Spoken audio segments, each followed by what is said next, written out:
My friends, good day. I spent the day doing tests with sparklers simply because of what happened in Switzerland. I received so many questions, so many testimonies that I thought I should look a bit further into this matter.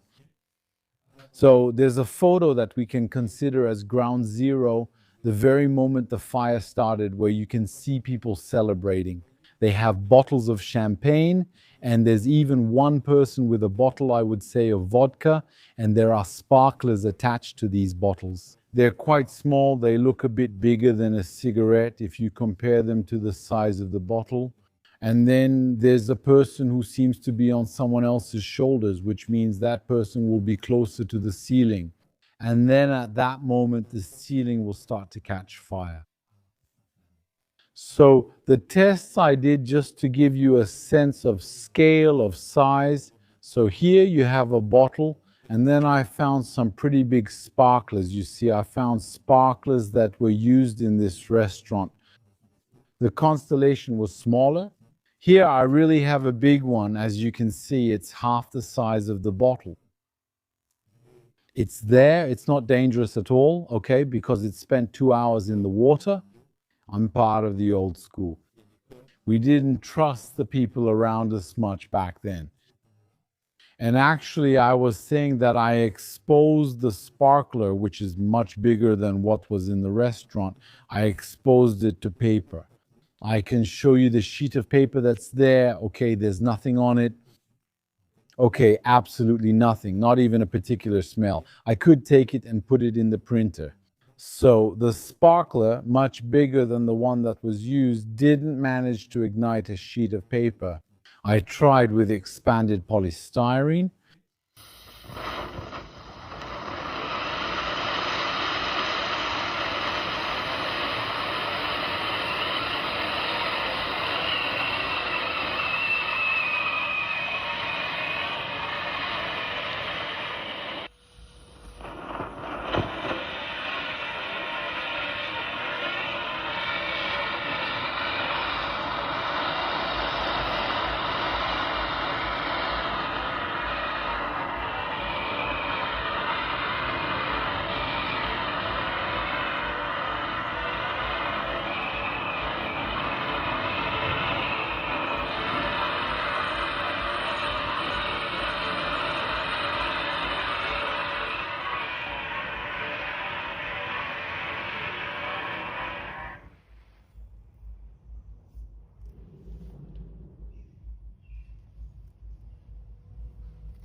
When you look at the polystyrene, here's the result. All right, so this is the result.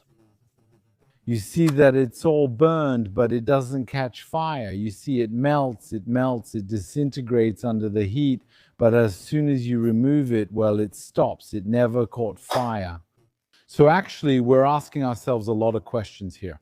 First of all, we're indoors. We have pyrotechnic devices. We even have one that's attached to a bottle of vodka.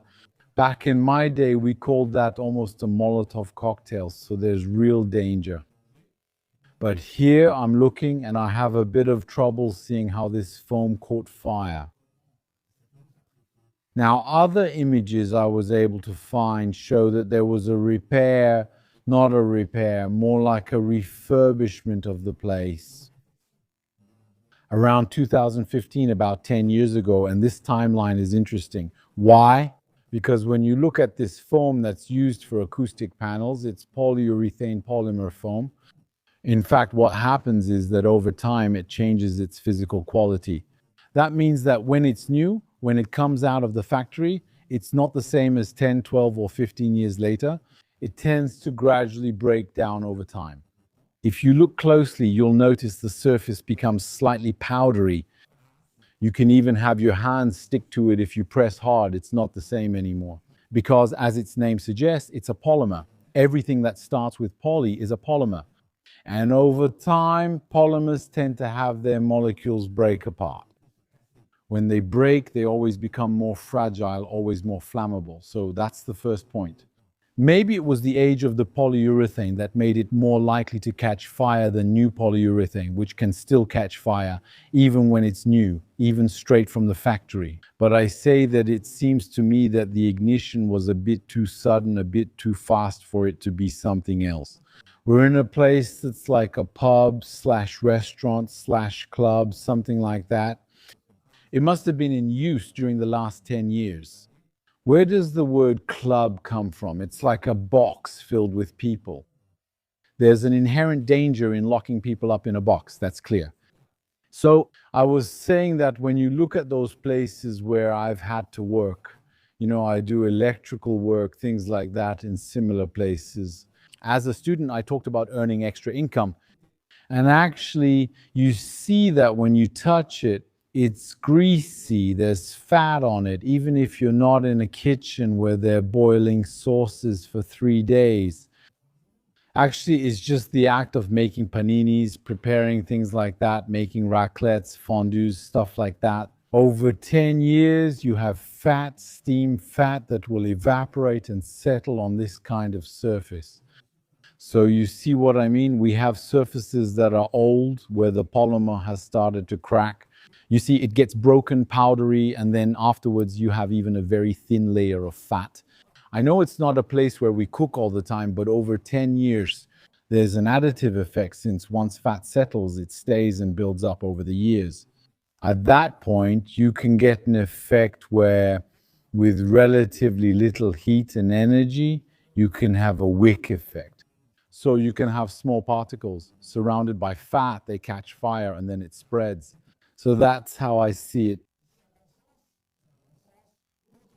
Potentially, I say I'm black. Here I am in Mauritius. It's an 11-hour flight to get to Switzerland, but I'm telling you from a distance what seems to me might be a scenario, and I say this with a lot of caution, of course. And actually, if you look, there's something else. Where is it?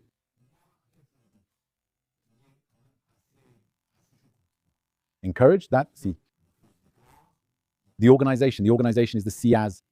We saw videos, what we see is a rain, a very characteristic rain that we see in fires. And actually, what's happening is that it's the product that's flowing. It's hot burning droplets that are flowing, you see. And meanwhile, we're still surprised by what the crowd is doing. So the crowd is dancing and filming. They were live on Snapchat. And I'm not here to judge. There won't be any judgment in this video. That's not why I'm here. I think we're in a situation where what's done is done. There are two things in life, things you try to avoid. You act a certain way, and then when you're faced with a done deal, you act differently. Let me give you an example, maybe a simple social one. Imagine you have a 17-year-old daughter. She comes home pregnant. Up to that point, what do? It's done now, be careful, there's no turning back, she's pregnant. Okay, so whatever you think, whatever goes through your mind, you're faced with a done deal. You need to change your mindset and go with it because it's happening whether you like it or not. So today we have a situation where young people, when faced with danger, start filming instead of running away. Because to be honest with you, the flames spread in a way slow enough for the size of the building. That means there was plenty of time for everyone to get out with some haste, of course, but there was enough time for everyone to get out. And what happened is that we have a staggering toll. We have a toll of nearly 50 dead, 47 plus, probably some people with injuries. How do you say it in the United Kingdom? Life-changing. It means it will change their lives for the worse. So that's a lot of suffering and all that. And we think that what they're wasting is not necessary at all. Why did they stay? We also see nowadays that sometimes there are accidents and people take out their phones and start filming. They film the accident instead of helping. Even people outside were filming.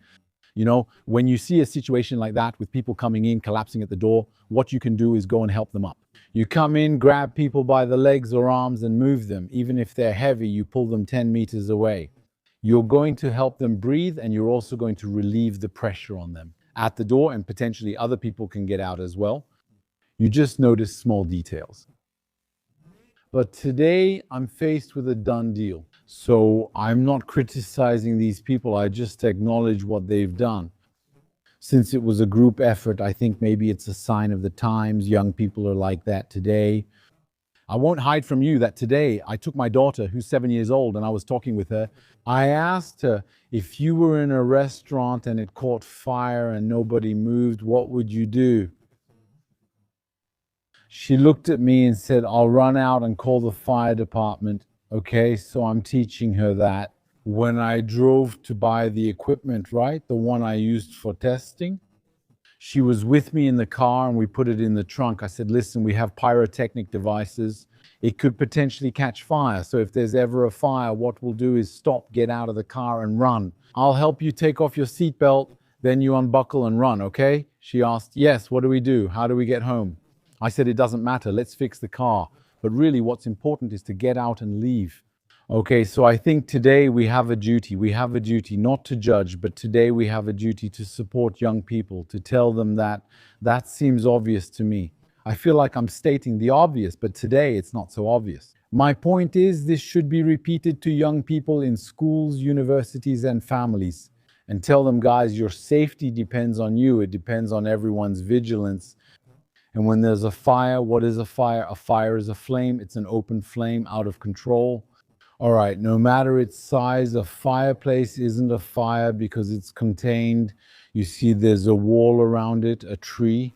What you want then is something controlled. A candle on a table is also controlled.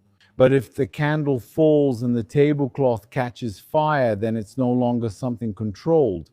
That's called a fire, a fire. You get out, you leave quickly. If you can fight it, you fight it. But if it's a polyvinyl chloride fire, it's a plastic fire. Or if you're in a basement or in a public place with lots of people, don't try to handle it. Get out, call the pros, call the firefighters, okay? The building is insured, don't worry. I assure you, it's insured, it's reinsured and all that, don't worry. No one will be affected financially. But just you get out, take your things and leave, or not even forget your things, just go, get out. All right, sorry to have to say this, but unfortunately, that's where we are. There are also a lot of people from Grenoble who contacted me to tell me how their emotion is still just as strong after a similar accident in Grenoble. It caused almost 150 deaths. You know, when it happened, I was quite shocked when I was reminded of the date. It was 1970. For our friends, for our Swiss friends, all right, it was a very long time ago. It was 55 years ago. It's still alive in people's memories. We'll discuss what happened in Switzerland in 50 years, that's certain. It really touched a lot of people, and even outside of Switzerland, it affects a lot of people compared to the one in Grenoble. You know, the first time I heard about it was from someone who had taken part in my spiritual awakening. His name is Pierre Truchel. He was in the Chandelier and is a pastor. It seems so, though I don't fully remember the story. Correct me if you know it, but I think there was someone who came to his house and then found their voice again, found a light, found their life again. He took control again, and a few days later learned he had died. In the nightclub, not in the nightclub, in the May 7th, in the Grenoble club, you see, and there you go, I think that was it. It was on that occasion that I heard about it. Later, I spoke with others who told me more about the turnstile door that wouldn't open and related issues. Switzerland has today arrested, not arrested. I think they're free, but they're under a criminal investigation. So the owners of Le Taulier, a Frenchman and his wife, are under a criminal investigation. As for what happened, we'll see what the court decides. But again, you know, I'd like to tell you that whether you're in Switzerland, in Grand Mantala, in the Principality of Liechtenstein, in Monaco, in New York, in Eritrea, or in Somalia, the laws of physics are the same. Never trust, never let your guard down. You know what? It's simple. Reserve a part of your brain for that. That way you can live in peace, you can live calmly. Rather than always focusing on safety, you isolate some neurons to handle security, letting them constantly monitor your environment while you make decisions independently. When there's danger, you take your things and you get out. So for the inside, I hope we'll ban it. Pyrotechnic effects. There have been over the last 30 years, I can give you examples of cases. There have been thousands of deaths in incidents involving pyrotechnic fires inside tents during weddings. A film studio in India. Yeah, I think I remember a film studio in India. There were quite a lot of people. It's a studio with curtains and everything. They set off a pyrotechnic fire, all that. So my friends, honestly, stop with the pyrotechnics. Indoors, use things like this. You see, they're fluorescent tubes. They're not expensive. They're very nice. They light up really well and all. And it avoids this kind of situation. Anyway, my friends, thank you for listening to this video up to this point. And then I'll see you in the next one. And really, once again, I'm truly sorry for what happened. But I think today we'll have to start a campaign to re-educate young people. We'll have to work from childhood. Literally, really. In danger, it's not grabbing your phone that saves you. It's using your legs. Thank you, my friends. We'll meet again. All the best, as we say in Switzerland.